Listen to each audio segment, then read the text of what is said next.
दुनिया के सबसे महान वैज्ञानिकों में से एक थॉमस अल्वा एडिसन बहुत ही मेहनती इंसान थे। थॉमस एडिसन का जन्म 11 फरवरी 1847 को हुआ था और मृत्यु 18 अक्टूबर 1931 को हुई थी। उन्होंने कई आविष्कार किए, जिसमें से सबसे खास है बल्ब का आविष्कार। थॉमस अल्वा एडिसन को काम करने का नशा था।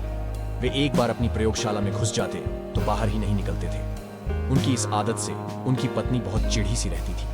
एक बार तो एडिसन कई दिनों तक अपनी प्रयोगशाला से बाहर निकलने का नाम ही नहीं ले रहे थे। आखिरकार बहुत दिनों के बाद जब वे बाहर निकले तो उनकी पत्नी ने उनसे कहा, तुम दिन रात काम में लगे रहते हो, कभी तो छुट्टी कर लिया करो। एडिसन ने कहा, लेकिन छुट्टी लेकर मैं जाऊंगा कहाँ?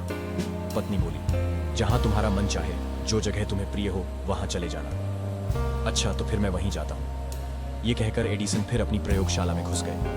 तभी एडिसन को खबर मिली कि उनके कारखाने में भयानक आग लग गई। जीवन भर की उनकी कमाई नष्ट हो गई। दुर्घटना के बारे में सुनकर उनका बेटा चार्ल्स दौड़ा हुआ वहां पहुंचा। उसने देखा कि उसके पिता एक कोने में खड़े हैं। जाड़े की ठंडी हवा से उनके बाल लहरा रहे हैं। अपने पिता के लिए बेटे का दिल बिलख रहा था। चार्ल्स को देखते ही एडिसन ने जोर से कहा, तुम्हारी माँ कहाँ है? उन्हें बुला कर लाओ। ये चीजें उसे जीते जी कभी भी देखने को नहीं मिलने वाली है। अगले दिन अपनी अनेक उम्मीदों और सपनों को राख के बीच देखते हुए एडिसन ने कहा, तबाही की भी बड़ी कीमत होती है। हमारी सारी गलतियां जल जाती हैं। अब हम नए सिरे से जिंदगी शुरू कर सकते हैं। इस दुखद घटना के केवल 3 महीने बाद ही उन्होंने टेलीफोन का आविष्कार किया। ये कहानी हमें बताती है कि विपरीत परिस्थितियों में हमेशा धैर्य बनाए रखना चाहिए। एक बार बचपन में थॉमस एडिसन स्कूल से घर पहुंचे और अपनी माँ को एक कागज दिया। थॉमस ने माँ से कहा, मेरी टीचर ने ये लेटर दिया है, कहा है कि सिर्फ माँ ही इसे पढ़े। माँ, इसमें क्या लिखा है? लेटर पढ़ते हुए माँ की आंखों से आंसू आ गए। बेटे के सामने माँ लेटर जोर जोर से पढ़ने लगी। लेटर में लिखा था, आपका बेटा जीनियस है। हमारा स्कूल बहुत छोटा है। हमारे पास थॉमस को पढ़ाने लायक अच्छे टीचर भी नहीं है। कृपया आप इसे खुद पढ़ाएं। उस दिन के बाद से जिंदा रहने तक माँ ने थॉमस को खुद ही पढ़ाया। माँ की डेथ के कई साल बाद थॉमस एडिसन दुनिया का महानतम आविष्कारक बन गया।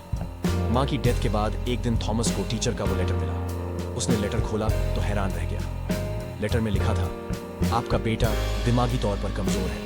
हम उसे नहीं पढ़ा सकते। हम उसे स्कूल से निकाल रहे हैं। लेटर में लिखी सच्चाई पढ़कर थॉमस इमोशनल हो गए। फिर उसने अपनी डायरी में लिखा, थॉमस ए एडिसन, जो दिमागी तौर पर कमजोर बच्चा था, उसकी माँ ने उसे इस सेंचुरी का सबसे जीनियस इंसान बना दिया। इस बात से कोई फर्क नहीं पड़ता कि आज आपकी क्या कंडीशन है। अगर आज आप कमजोर भी हैं तो रेगुलर प्रैक्टिस से आप वहां पहुंच सकते हैं जिस मुकाम को पाने के सपने आपके पूरे खानदान में किसी ने नहीं देखे। बस आपको करना है निरंतर प्रयास और लगातार मेहनत, जो आपकी पूरी लाइफ को चेंज कर देगी।